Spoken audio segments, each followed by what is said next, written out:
I think that people that end up in these roles, whether it's academic advising or sort of like student success, student affairs, just student services type of thing, they've Hmm. had like a really transformative experience themselves Yeah, as a college student and were really impacted and influenced, and they want to do that for other people. There's many that's different available. ways that you can pursue something that's a little more like tied to the field that What you're you're doing. working in, because it'll be that advanced credential that you could use for just eligibility for jobs, but it will Right. give you that content and that knowledge that you need to have maybe like a deeper understanding of the field.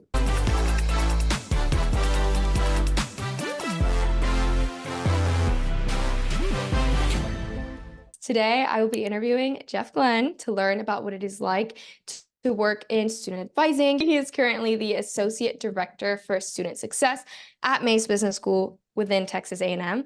I'm so excited to have him. He was one of my academic advisors in the past, so he is an amazing person, and I cannot wait to interview him today. How are you? Hi, Angie. I'm good. How are you? Good to see you. Good. Good to see you too.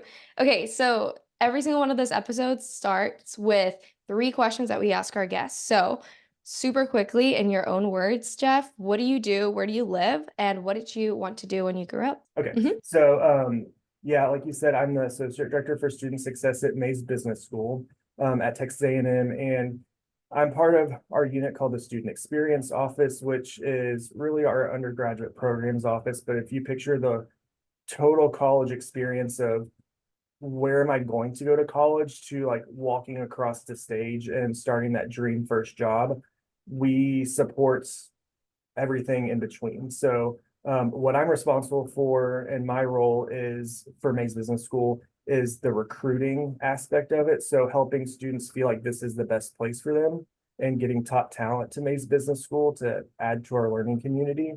And then the second bit is just student success uh, programs. So we have our Regent Scholars, which is our first generation college student program. I work with our probationary students for just to help them increase their levels of success and maintain enrollment in college, and just various support services for students who more likely than the general population need it.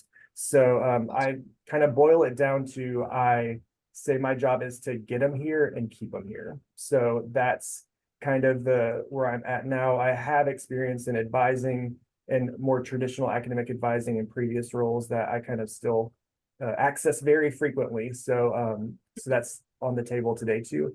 Where I'm from Bryan, Texas, so I didn't go very far in the Bryan College Station area. I went to undergrad at Sam Houston State University with a degree in history, and then I have a master's degree from Texas A&M in educational administration, but focusing on student affairs and working with college students. Um, Yeah. there was something else I'm missing. What was the Yeah. last one? When you were a kid, what did you want to do when you grew up? Oh my gosh, I don't know. A little bit of everything. I feel like I like played teacher at some point. I wanted to be an architect at some point, but Okay. then I feel like when we grow up, there's like there's teacher, firefighter, doctor, lawyer. There's like a very sort of limited amount of things that we see on Right. TV. And Yeah. so that's kind of one of the cool things about working with college students is they get here and suddenly they're like, I didn't know you could major in wildlife and fishery sciences, or that there's people that actually do all of these things out in the world. And it's like a cool discovery thing that happens when you come to college, and it can happen Yeah. in other places, but it happens in college a lot. And when I was in my undergrad, I worked in the residence life office at Sam Houston, just like as a Okay. student worker. Yes. And it was probably spring of my junior year where I was looking around and being like, some light bulb went off. And I said, hold up, I like like that. people work here for a Yeah. living, like with students on a college campus. Like I realized like this is a job, like this is a how people earn a living. It's Hmm. not just the things that are in that sort of narrow view that you have kind of growing up, or Right. as it expands. And so it kind of clicked, and I decided if I wanted to make a career in this, like investing in a graduate program would be probably necessary, honestly. And then so I came here grad school, and then I at grad school at A&M, and then I just stayed here since. So I've been here since 2011, which is wild to say. Yeah. Been at May since 2018, but it's I think back on like just all the things I've done. It's wild, and we may be jumping the gun here, but like there's no straight lines. Like I was a mediocre history major, and then I worked in a Yeah. financial aid office, and then with an honors program, and now I'm doing what I do now. I would have told you, I would not been able to tell you that any of that stuff was possible. So, or that it was going to happen, or that even I even knew what it was. Right. So, there's a lot to say about just that like discovery Of process. what you want to So, do.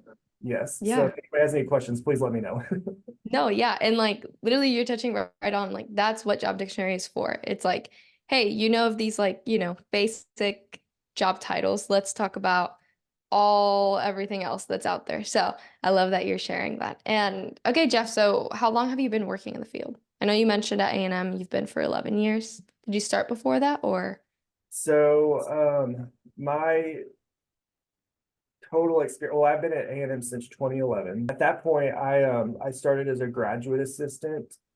At the Hmm. same time, I started my master's program, Right. and that was in the scholarships and financial aid office. And it was with like a singular scholarship program for students from early college high schools. And it was an interesting thing because it was a new program that I was the first GA for. So I like got to help investigate and set up what the program looks like.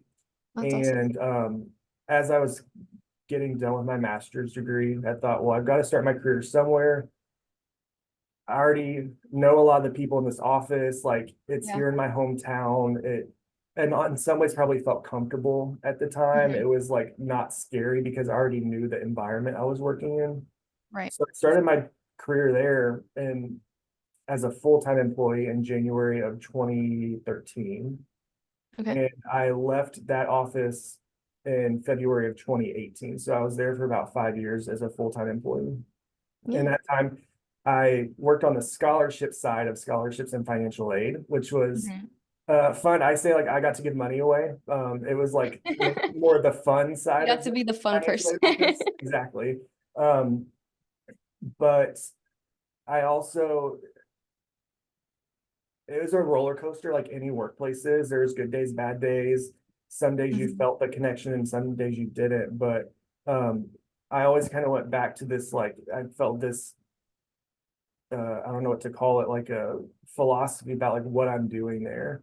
And I Right. just always told myself I'm helping create access to education and opportunity for our students and their families. And like that Yes. was the importance there. So the little bits that everybody can get annoyed about are going to exist anywhere. So like I Right. felt like I was doing something good. And Yeah. as a financial aid advisor, I mean, money makes people emotional. It can keep people from pursuing education. So there's a lot at stake working in that office. And so you learn, certain skill sets there. But a lot of it on my role was very behind the scenes. It was like a lot of Okay. spreadsheets, a lot of, I say I saw applications, but not students. Like, so it was a lot Okay. of processing. So there's a lot of worthwhile support there, but I wanted something a little more student facing.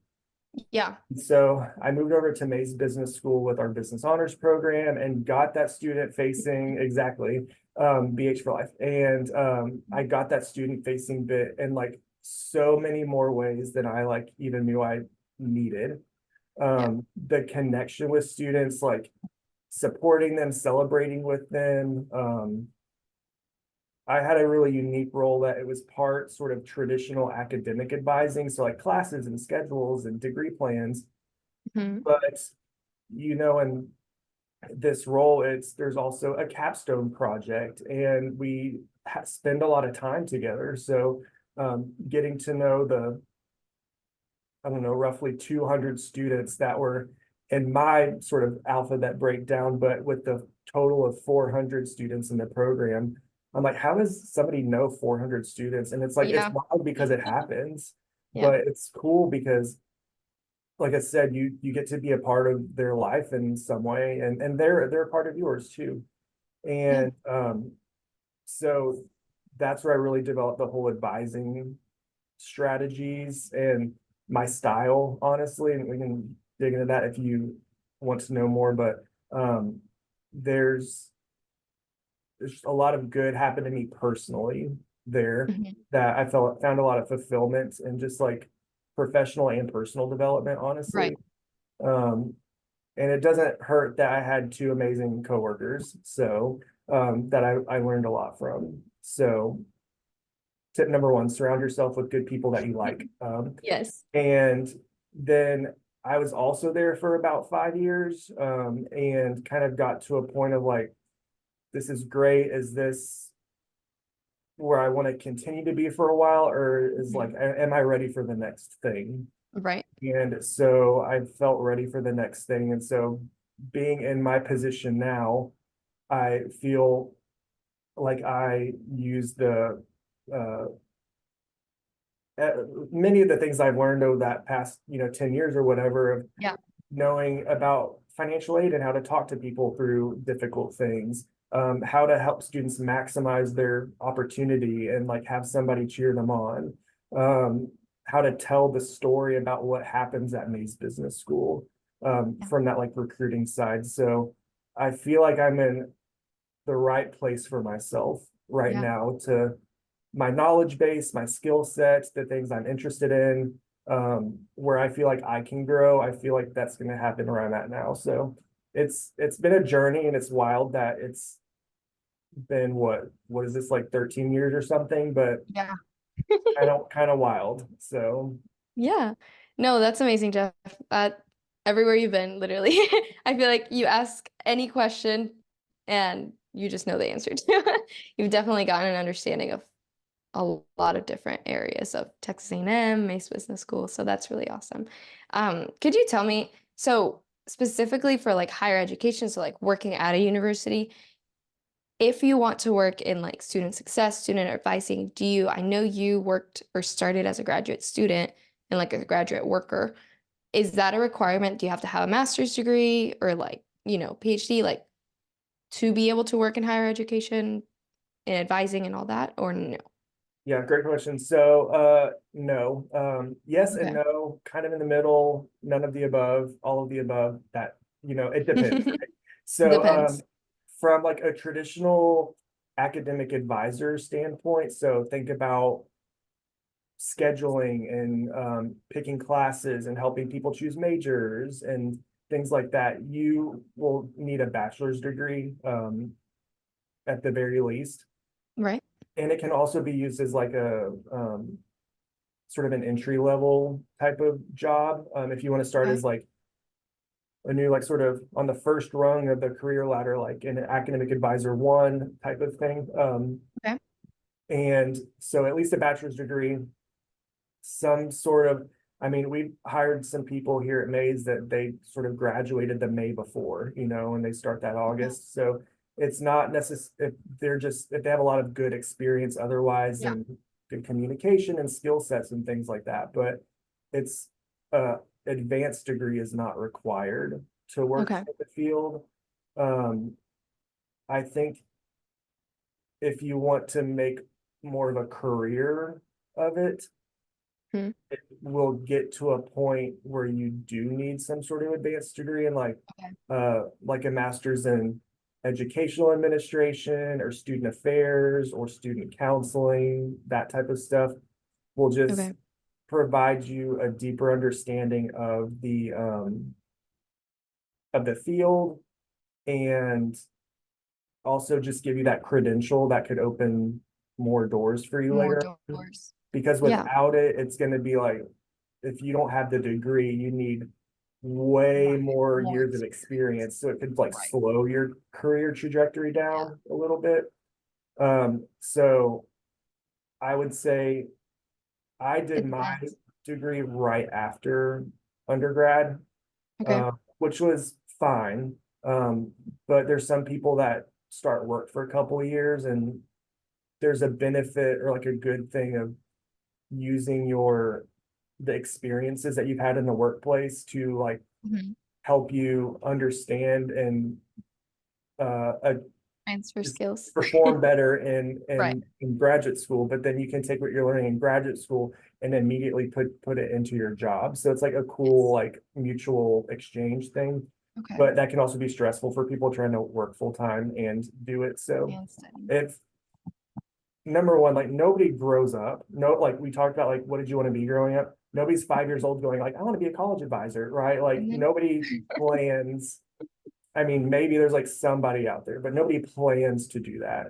yeah. I think that people that end up in these roles, whether it's academic advising or sort of like student success, student affairs, just student services type of thing, they've Hmm. had like a really transformative experience themselves Yeah. as a college student and were really impacted and influenced, and they want to do that for other people.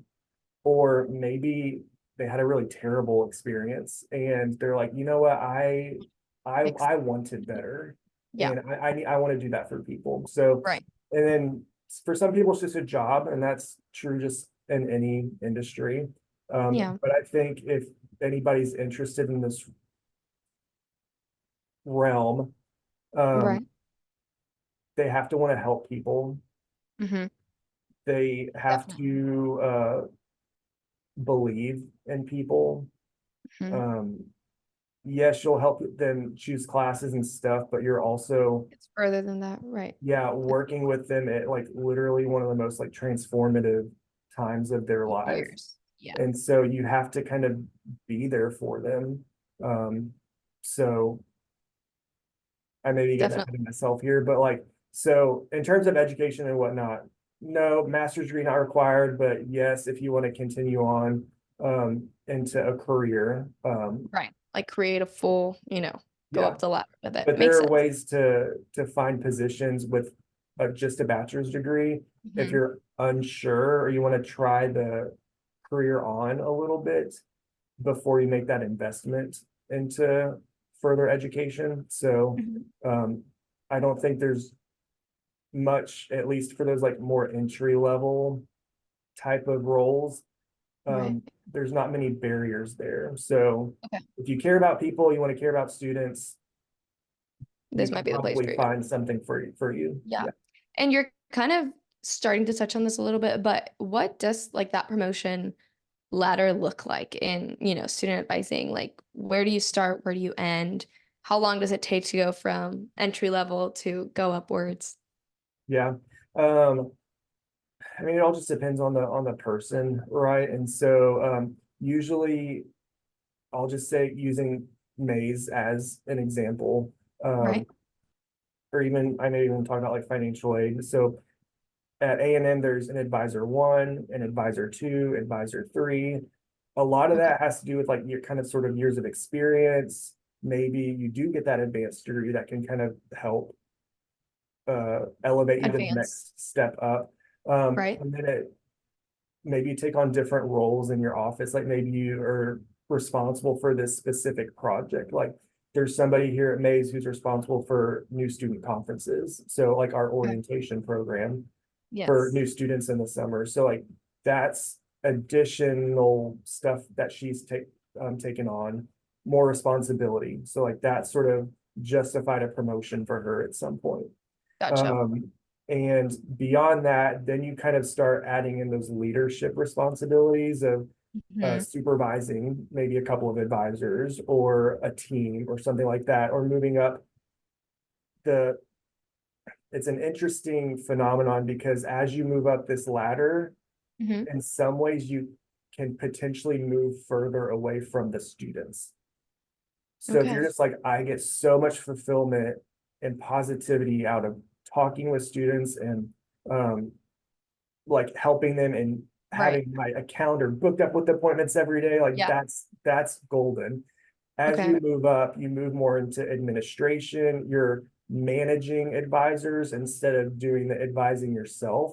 So Right. that's something that like I kind of had to make peace with when I made that move from business honors is I know I'm moving away from the students a little bit, but where I found that purpose with working with students, I had to shift it to I'm helping advisors operate at a place that I know that they're giving a quality support experience to students. So Students. you kind of have to shift from being like a Direct to frontline student. worker type of Right. thing To like to a back end. manager and on the Right, right, back right. end to help support people to do that thing that you care Yes. about so much. So it is an interesting it is, like I said, an interesting phenomenon, but in terms of Yeah. timeline, it really just depends. I feel like people go from a 1 to a 2 pretty quickly. It's like, you've been here for a year and a half, things are going great. Congratulations. Here you go. After that, it's Okay. like, what else are you doing? How are you Right. growing? Because as you go up, your responsibility increases, our responsibility for your pay increases, that type of thing. So Right. it all kind of has to like work together that Yeah. way. Okay. But there's people that jump into advising and then take what they've learned and jump out of advising and all the other ways around. So Okay. it's not like an industry that if you start somewhere else, you can't break into. Okay.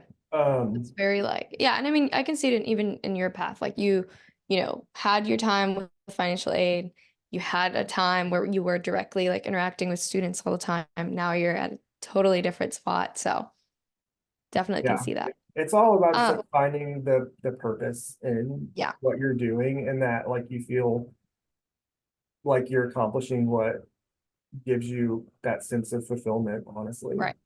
Yeah. And I mean, if you work with students every day, I feel like you have to probably enjoy it to some extent, right? I feel like Yes. if you don't like students, you don't like young people, maybe like not the place for you. And I Yeah, can tell that. exactly. I'm like, y'all are so fun. Like y'all keep me young. Like I feel like I'm aware of some, slang now and all that kind of stuff. Like I feel like I'm up to date, at least a Yeah. little bit. So That's good. No, yeah. Okay. So, Jeff, can you tell me a little bit about what the day in the life, is like at the office? so I would say if you're thinking about more like kind of a traditional academic advisor, like their job is to meet with students. So Hmm.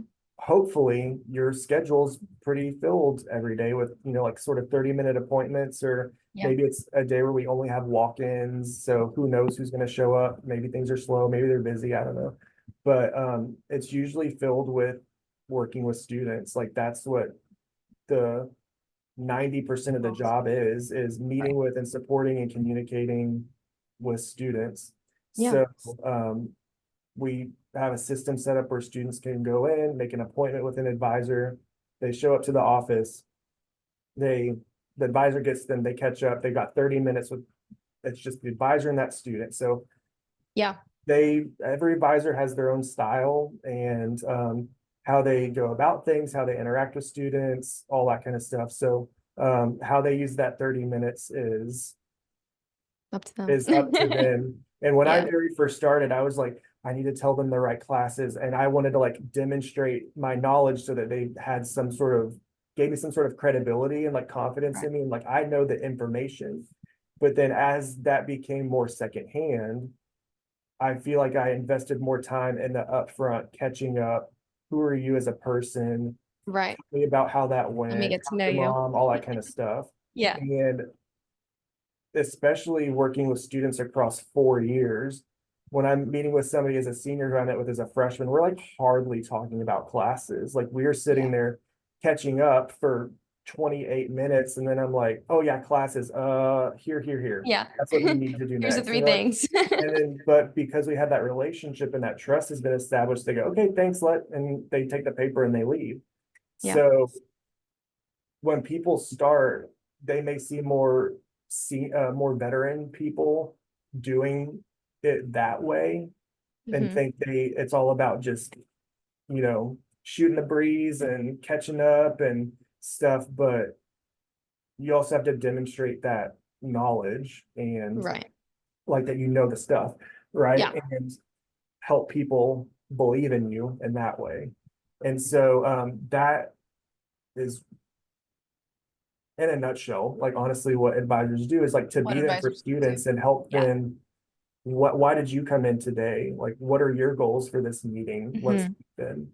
Right. Um, and in my role now, And of course, there's like team meetings and Right. admin stuff that they do, Yeah. and they need to catch up on emails and all that. But in my role now, and that kind of more like leadership admin side of things is Type of role. Yeah. when you move up that ladder, your meetings go way up. Like I just feel like I'm in Yeah. meetings a lot, but um my previous supervisor had this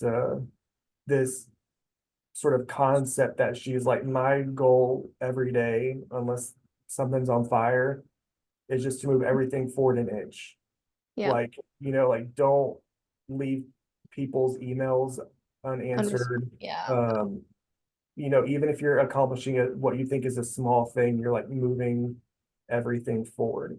Yes, there's gonna be Okay. times when you have to give all your attention to this one thing, like, the something that's urgent, but um it turns into time and priority management Right.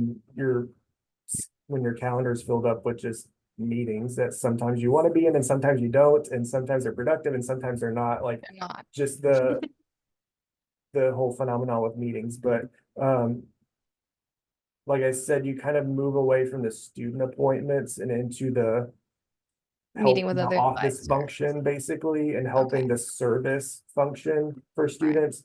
But you get away from your calendar being filled with student appointments. Right. So for So that somebody changes. breaking into or starting in this role or in this field, Right. In the it's industry. going to be very student focused. Those are things are going to fill up your calendars. That's your job. You're there to help them. But as you want to grow your career and take on those more responsibilities, leadership roles, you'll Hmm. see less students, but have those responsibilities of supporting your staff. Right. Okay. Yeah. No, thank you. And you touched on the task, so that makes two questions in one. Oh, there you go. You kind of touched on like, you schedule a lot of appointments. What are the common like technologies, tools that you find you used all the time when you were an advisor, or even now that you still work, in Student Success Center and all that? Yeah. Not center, Um, but Student Success. there's like it, a lot of it depends on like where they're working. So Okay. A&M has like an information system and student like engagement platform where they're making those appointments and everything like that. Mhm. Um, both of those things A&M has purchased and say this is Right. what we're using. So if Yeah. somebody's looking at, I don't know, like literally name any other college or university, they may Hmm. something a little different. It's probably the General same idea. type of general idea or service, Right. but it may be something different. Here, that student engagement platform is called Navigate. So students make Hmm. appointments there. Advisors make notes about what we talked about, what I told them, a concern I have. We can track student success metrics, Hmm. and um, there's still things I'm learning about it, which is like some of the analytics stuff about like predictive type of stuff, like uh, the Like for students who get students. this certain grade in these two courses are more likely to do this thing, like, or to struggle in this next, all that kind of stuff. So Yeah. it's pretty interesting. But just generally like Microsoft Office, Google stuff, Yeah. Office 360. Outlook, um, Googling a lot of stuff, Googling a Okay. lot of stuff. And so there's nothing like that you need some sort of like technical certification in or anything Yeah. like that. It's pretty standard office stuff. And if there's any specialized system related to the job, they're just going to teach you when you get there. Okay. Yeah. Yeah. And okay, so do you feel that this is like a 9 to 5 for you, or do you think that you take some of that work home? Like if a student emails you and it's 9 p.m. at night, are you answering that email? Something to the sort. So that's kind of a cool thing of working at university. It is Mhm. an 8 to 5, Monday through Friday type of thing. There's some people that really stick to those boundaries, which is good. Mhm. Like I will answer you the next, after Right. 5, I'll answer you the next business day. For better or worse, have my email on my phone. We have our phones in our hands all the time. Like I see when an email comes in, but I will unless it's like some emergency or something, which, I mean, Really, we're, hopefully. you're not interviewing a doctor here. Like, this is not life or Yeah. death. So like, Like a lot rarely of hope. things like it may feel like that for the student, but Yeah. you know, No. Guilty as charged helping for them sure. understand that. And so, but just having those boundaries because like you're still a human and you have the rest of your life outside of work. And I don't know, there's some people that live to work, but there's also the flip side of work to live. Like I feel like I'm in the middle. Like I care about Mhm. what I do. I find a lot of purpose in it. I want to, uh, Make an impact through it. make an impact and support people and help people accomplish the things they want to accomplish. But I'm Yeah. also like, I'm gonna leave here and go home and take my dogs for a walk. And Yeah. so, but I will say when your calendar starts filling up with like meetings, but you have all these other things to do, like I've gotten this habit of taking my computer home every day, but I don't always get it out when I get home. But Right. I tend to like, okay, it's 5:30, I'm going to leave. I'm gonna take a Mhm. break. I'm going to go home, take my dogs for a walk. I'm gonna eat. I'm gonna have my time. And if I'm bored those like hour and a half or something before bed, then want to try to catch up, I'll open my computer and answer a few emails and Right. stuff. That's just Yeah. like what I do. And I'm a night owl, so like sometimes the brain is still churning and I want to do Right. things. Um, Yeah. but somebody just starting is like sort of an entry level advisor. Mhm. They should be able to accomplish everything that they have to do during their In that regular time. business day. And it's 5 o'clock, leave, have a good night, see you tomorrow type Yeah. of thing. But there'll Mhm. be peak seasons like, with pre-registration advising when things are really busy because all your students are trying to come see you at one time, that type Yeah. of thing. But generally it's like a pretty manageable role where you can keep your boundaries if you want to. Okay, awesome. So peak season, to get that out of the way, then it's really just when we register for classes. That's Yeah, like big time. And I'm yeah. assuming for financial aid, it's like during that time when it's like processing the FAFSA and Oh like, gosh, it's like I always don't seems to be peak season in financial aid. Like it's like wild. So that's a whole nother avenue to go down. But Yeah. in terms of like that concept of advising, there are financial aid advisors, right? So Mhm. people that instead of helping you select classes and majors and your degree Right. plan, they're helping you like the FAFSA and university requirements and maintain your eligibility and find Mhm. options or, Yeah. just things like that. So these things that are very important to just the student experience in college, there is a real life person there that you can Right. work with. And Mhm. because both things are stressful, the picking classes and what's my major going to be and all that kind of stuff, but also like Mhm. I need this financial aid to be in place so I can continue to be here and I need some help. Right. Like um again, it all comes back to like, are you interested and open-minded to help people? Yeah. No, thank you. Appreciate it. Would you say that being an advisor in financial aid, did you find that to be more stressful than being like a direct academic advisor? Just curious what your thoughts are on that. I Or can would you say kind of around answer the it because same? I worked on the scholarship side, which was different than, so Right. it's like scholarships, it's like more reward. Yes, there's need-based scholarships, but Mhm. financial aid is like anybody can apply for financial aid, all that kind of Right. stuff. And so the two Yeah. things work together in like your financial aid Big, package, right. but Umbrella. scholarships and like loans and grants and stuff are separate. So I worked on the Right. scholarship side. And so Okay. the financial aid eligibility and all that kind of stuff, I didn't work over there, but like I said Totally different. earlier, when you're messing with people's money, and it's It's not a just lot. the money bit, it's like if you drill down, it's like this is the only way I can be here. This Right. is maybe they're a first generation college student and they know if they there's a lot of pressure on them. Like if I don't complete college, I'm letting my family down. So there's a Mhm. lot of it, like as an example, or Yeah. um, I don't want to not be able to be in college because I don't want to go back home because I don't like Right. being at home. Yeah. Those types of things. There's a lot of emotion with people with financial Around. aid. It's Okay. stressful, it's confusing.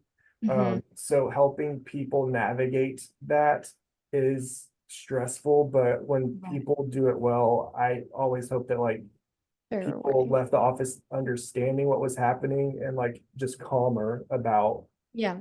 like life in What's going on? general, about, Yeah. and yeah, like what's the next step. And Yeah. so Yeah. but then the experience I've had with like academic advising was in that business honors bubble where Yeah. there's a certain group of students who are achievers and have certain perspectives and standards of excellence and things like that. And the general population I've found, there's some students that are like, I'm not trying to overdo it here. Like, I'm just trying to get the diploma. If that's what the flat Yeah. 2.0, that's what the flat 2.0. I've got other concerns in my life. I work a lot. I'm just trying to get the Yeah. paper type of thing. Yeah. Versus the students who are like, I'm trying to do all of it and I want to be student body And be president and this perfect. is my whole life and all Yeah. that kind of stuff. So there's a much bigger spectrum with sort of like the total student body than if you work with Perspectives. like an honors population Right. or even with students who are struggling, like Hmm. probation and academic Right. deficiency type of students. So Yeah. there's a lot of pockets that you can become a specialist in, for Okay. example, if you want to, but also if you're just like, I just want to work with students in general, an academic advisor job is a really great place Good to way to start. go. So let's see. You talked about what you love most is like being like around students. That's been really like a drive for you. It's motivation. Probably something you have to be good at, right? To be in the role. What you talked about a little less is what was harder or like more emotionally challenging at times. Maybe like even boring and working and advising. I mean, it's not ever boring. There's always Yeah. something to do. It's like changing every hour, but um, Hmm. the in my entire career, financial aid, advising, student success stuff, there's always going to be the like little admin stuff that you have to do, like um turning in receipts and like just Yeah. your travel expense report and um just emails that you're like, oh my gosh, like I've been as clear as I possibly can, like just your email box and managing that. And it's the stuff that like it has to The happen more as like, office job. yeah, as like an Right. office or like as just a business that's going to happen no Right. matter Yeah. Like it's every just job like has business those. functions. Yeah, yeah, yeah. Because you're like, I'd rather sit and hear like an update from Angie about, how she's doing Right. and like what she's excited about and what she needs and how can I help her right now and putting time into developing a new program to do certain things or event planning for whatever reason or having appointments type of thing. So it's just like Mhm. that background stuff that I think is Right. just, but I don't know. And I guess in my own way, like I've made peace with it. Yeah. It is what it is. It has to Part of the happen. job. Yes, exactly. Yeah. So No, that um makes sense. there's there's only honestly, very frankly, been one or two students in my entire like career where Mhm. I've almost come to the end of my rope with them. Like I don't know how much I can, what else I can say, how else I Mhm. can help. You have To help to them. want to be here, want to do this plan. You're Yeah. saying you want to do these things, but you're not acting that way. You're complaining that Right. sounds hard. You want the easy way out. Like I don't know, like, and I feel like I've used all the tools in my toolbox. So Right. that is frustrating because I'm like, I don't want to feel like I am giving up on them or like Mhm. I don't want to get to a point of like snapping or anything like, but it's Yeah. just there's some students that can you want to celebrate with everybody, but you're not going to be able to. Right. So some of those frustrations, you just like have to, it just challenges you to think through things and how Approach can I things differently. continue to help them or maybe even connect them with somebody who can, even if they Do say the something. exact same thing, like, Yeah. But from another they're person. hearing it from somebody else. Yeah. And then just like, you have to have hard conversations too sometimes, like Okay. you're you can no longer remain at Mays Business School because of your like Right. academic record. Um, there's nothing I can do about this because of these rules. Right. Those types of things that don't resolve anything for a student because of, especially the place as big as A&M, like there's a lot of rules in place and there's Yeah. some bureaucracy, but it's to help keep it as fair and equitable for Yeah. all students as possible. So it's like we can only do so So much much. in some Yes. of these scenarios. So that's kind of hard, but that's when you lean into the commitment The to students you helping. It's love like and the community. let's find a place where you can land and maybe Right. be more successful in this new place than you were here. So I don't know, like kind of spin the negative into a Yeah. positive type of thing. And it may not feel like a positive for them at that moment, but But it might be in the future. hopefully they can look back, hopefully sooner rather than later, but at least at Right. some point and feel like, you know what, that's what I needed to even just finish college or Yeah. end up where they end up. So Or yeah, like maintain my scholarship, any of those things. Yeah, makes yeah. sense. And Jeff, I know like throughout the year, like when it's school season, when we're in the semester, you guys are always in the office or in your offices. What about in the summer? Like, do y'all get to go home? Do you have remote days? Is it like a hybrid environment? How does that work? Is it more flexible during then? That is a question we get a lot. And they're like, are y'all like here this summer? Like, yeah, we it's a job. We Year still do year it when round. you're not here. And so usually, so for people interested, like there's faculty, so like professors, people who their main job is to teach. They can Hmm. be here fall and spring only and have summers off, or like that's who people might think of like when school's out or when I'm not at school, those people probably aren't there. It's probably more faculty, but there's faculty that teach all year round too. Right. So it just depends on them personally. Um, but us as staff, meaning like we work at the university, but we don't teach, like that's not our Teach. main Hmm. job. It's just a regular 8 to 5, Monday through Friday, 12 month a year job. Hmm. Usually what's happening in the summer is we are honestly like planning for the next year so that when Right. we come back in the fall, we're hitting the gas on whatever we need to. Yeah. We do orientation in the fall for new incoming freshmen.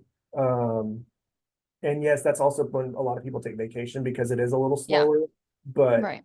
the expectation is that 70,000 students there's versus still a job here. yeah. So, but yeah, it's a little slower and I think we can have a little more flexibility with Mhm. work from home days and, vacation approvals and all that kind of stuff. But Yeah. it is it's just a regular Yeah. Continues going. 365 day a year job. So, Makes sense. And okay, Jeff, you mentioned you were a history major. So that's what you graduated with your bachelor's with. So for someone who might want to get into the profession, do you have to get like a very specific bachelor to get in? Like, what do you recommend? I know you had that experience at like an advising office when you were in college. But what would you say to those things for someone who wants to get into an um, entry level position? Yeah, like I said, there's not a ton of people, at least before they get into college, that are like, I know I'm gonna be a college advisor. They haven't even been to college yet. Yeah, But there's some people that during college realize I want to work in student affairs, student services, that type of thing. Um, you don't need like a specific education degree or anything like that. Like, I think our advisors, like people have degrees in ag and English and geology and like life science stuff. And I mean, you name it. So um, if somebody really very. wants to get that like psychology degree and their parents are like, what are you going to do with Right. that? And they're like, you know what, actually, I know what I want to do. Like Yeah, a psychology degree will help me kind of understand people and like learning and development type of thing. And that'll be really helpful in a career in higher go into education. this. Right. Yeah. Or if Yeah. they like get, let's say they're a biology major because they were like going Hmm. to apply to med school or something like that. I don't know. And they get to their junior year and they're like, I can't do any more of this. I do not want to go to med school anymore, but they're too far in their curriculum to change their major. Like, just finish your degree. And if you really want to Right. work in higher education, that biology degree will still be valuable to Then you. see afterwards. Right, right, right. So, Makes sense. there's nothing super Like strict about. yeah, you just kind of honestly just need like a bachelor's degree. And Okay. then I think, like I said earlier, if you want to sort of commit to a career or like hopefully create more opportunities for yourself in the future in the higher Hmm. ed field, There's master's programs in like student affairs, educational Like yours. psychology, educational administration, learning Yeah, and all that kind of stuff. So there's many that's different ways available. that you can uh, pursue something that's a little more like tied to the field that What you're you're doing. working in, Mhm. because it'll be that advanced credential that you could use for just eligibility for jobs, but it will Right. give you that content and that knowledge that you need to have maybe like a deeper understanding of the field. Yeah. And Jeff, okay, this is totally going to be a more personal question. So if you want to answer with like an average or a stat that you know of out there, but could you provide a range for me with like what the average salary for someone, at an entry level position in, academic advising, could start at, and then maybe like an estimate of how that can grow as they, go up that ladder throughout the years? Yeah, I would say our advisor ones, Mm-hmm. I don't know the most recent numbers, but it's probably going to start somewhere around Okay. 40,000. And then like our advising managers, which are sort of like middle managers, Mm-hmm. where they're still advising, but they're also responsible for supervising Right. a team of advisors. They're at Mm-hmm. about 60. Uh, Okay. and those, the top ends of those ranges will just depend on like Hmm. pay and How much are you taking promotion, home? years of experience, like the Right. value that the Individual brings. the unit wants to put into them. Okay. And but then if you get to like up to like a director of advising, maybe it's in the 80 to 100 range, depending on size of the unit or complexity Right. or your responsibilities, that type of thing. I also say that Hmm. A&M probably pays somewhere in the average range, but like if you go to a smaller regional university or Right. something like that, unless they've That really might be made an different. investment in it, it would probably, I would say the pay scale would probably shift down. So I, my first job in finance, my first full-time job in financial aid, I made $31,000 a year. So that was in 2013, which Yeah. I'm sure they Things have all changed. start higher than that now, but that's what it was at the time. And that was Yeah. with my master's degree. And Wow. if I, knowing what I know now, I probably would have like advocated for myself in a Mhm. different way, or maybe sought out different roles that I, Yeah. looking back now, I'm like, I was probably prepared for more than what I did. Yeah. But like I said, at the time it was comfortable. I was like, I just need a job. And so I took Yeah. it. And I didn't know about negotiation or, all that kind of stuff. So Yeah. I think when people are looking and weighing, if they feel called to and committed to this type of role, just anything in education, it, you're not, nobody really gets into it for the money, let me say. Yeah.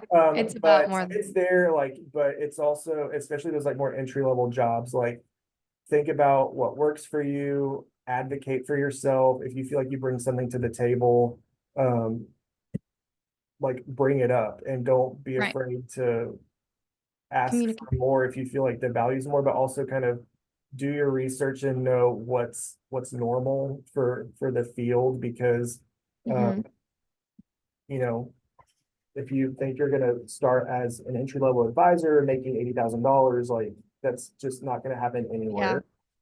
So as long as you kind of understand the realities of the pay, uh, Hmm. I hate saying like find the value in your job, like because you love it type of thing. Yeah. Because people are like, actually, I want to pay my rent and my mortgage and Yeah. my feed my kids and all that kind of stuff. But Right. it's not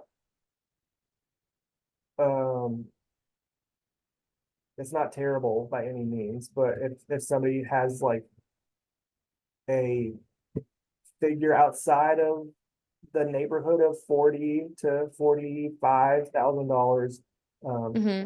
I'd say manage your expectations a little bit, maybe do a little more research and see like if the benefits and the like purpose, mission driven work of it Hmm. is important to you to make up for the pay, but also Right. knowing that there is room to grow Yeah, in it, but for it's sure. probably not going to be there immediately up front, if I'm being Yeah. incredibly honest. No, yeah, makes complete sense. Okay, Jeff, we are kind of wrapping up a little bit on the Yeah. interview. Could you share with me some like book recs, resources, programs, certifications, anything that you think could be helpful for someone that wants to get into this profession? Yeah, I say just reading in general. I don't know who said it, but like the readers are leaders type of thing, and Mhm. leaders are readers. So I think or just taking, and it doesn't have to be sitting down on your couch or a chair with a book, like audiobooks, but also just like podcasts, like diving into the industry that you're interested in. Just Yeah. hearing people like learn, like what are you curious about? Like that's honestly just the whole thing. Just like no matter what, where life takes you, what you want to do, just stay curious and like always seek out new information Right. and different takes on things and different perspectives, because that's going to really help you develop and deepen your own understanding and opinions and takes on things. But um I was like crazy for a few years just reading books, but I'm like, what am I doing out here? Yeah, I mean, we can Um, oh my gosh. Okay. right off the bookshelf, So this book, literally. it's called Okay. Range, the Why Generalists Triumph in a Specialized World by David Epstein. Like, Okay. this is my book. Look at all Yeah. it's about, yes, our world, I think, like forces people into feeling like they need to be an expert in one thing. But the Hmm. people that are the most creative and the most innovative and provide the most value are the generalists, because they can pull on all these Different. other Right. experiences and sources, because they just like to dabble and like to learn a little bit about a Yeah. lot. That we need both in the world. I understand that, but Yes, don't think that being a generalist is is a bad a thing. bad thing. Yeah. So this is like, I read it so many times. Like I said, Yeah, you can see all the sticky notes, all the yes. pages. So Okay, I think awesome. this just help people like understand themselves a little more, and just it Yeah, may like open their eyes to what's out there too. that's awesome. Thank you, Jeff. And lastly, to kind of close off, could you tell me what is one thing you would tell your younger self when you were at the beginning of your career? I think I alluded to earlier, like there's no straight lines. When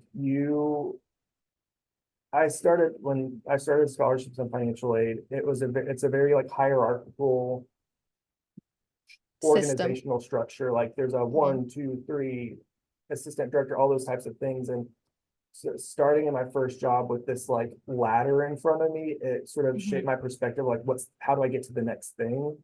Right. And then moving over to business honors, it was way more, there wasn't really a ladder. It was just like helping you get to whatever the next thing is in your Yeah. career. And so the black and whiteness of a ladder went away, and the sort of like Yeah. gray, what's best for me, like Hmm. what am I looking for thing came into Appear. play. And Right. so I think I would want to tell myself, like, I have goals and ambition. I want my career to progress, but I don't really have a specific position or um, role or title in mind, or anything like, or an office I want to work in, or a thing I want to Mhm. do. I'm more willing to embrace See where what- I'm at now. And then if like when I feel like I'm ready, because I felt that way at the end of financial aid, and I felt Mhm. that way at the end of business honors, like I think there's something next for me. Yeah. And being willing to like, even though I loved business honors and like I was in there crying to my boss, like to Mrs. Morgan, like I've had this feeling, and she supported me, and like it's worked out really well. But so like I left a job that I loved and students that Yes. I love, because I felt like there's something next. That's awesome. So I would say like let go of the ladder a little bit. I know that's harder for people like trying to establish their career, because that Right. ladder gives you some momentum. Yeah. But But there's more as opportunities. soon as you You can can, maybe always. let go of the ladder, because I Yeah. think that will open your eyes a little more and let you see the other things out there. And maybe you don't keep climbing up the ladder in the same office, but it can Somewhere help else. propel you to something else, something Yeah. that's next. So it took me a little while to learn that, and I feel I'll get to a point in this job, maybe at some point, that I feel that way and I feel like something's next. But for right now, I'm just like embracing it, doing what I can to help people and learning what I can learn. I'm so happy to hear that, Jeff. Thank you so much for sharing that. So much valuable information today and so many great pieces of advice from a great person and an amazing human. So Now thank you stop. so much, Jeff. Where can people reach out to you or just follow along with your work? Yeah, for just all my contact info, if they just go to Mays, so mays.tanu.edu and just Mhm. select the little directory link at the top, you can find me. Yeah, perfect. Well, thank you so much, Jeff. I appreciate you for interviewing with me today, and I cannot wait to see where this episode goes. Thanks, Angie. I appreciate it. You just got one episode closer to learning about the world of jobs out there. To explore the rest of our career categories and find your best fit, go to jobdictionary.com to sign up for the beta users waitlist.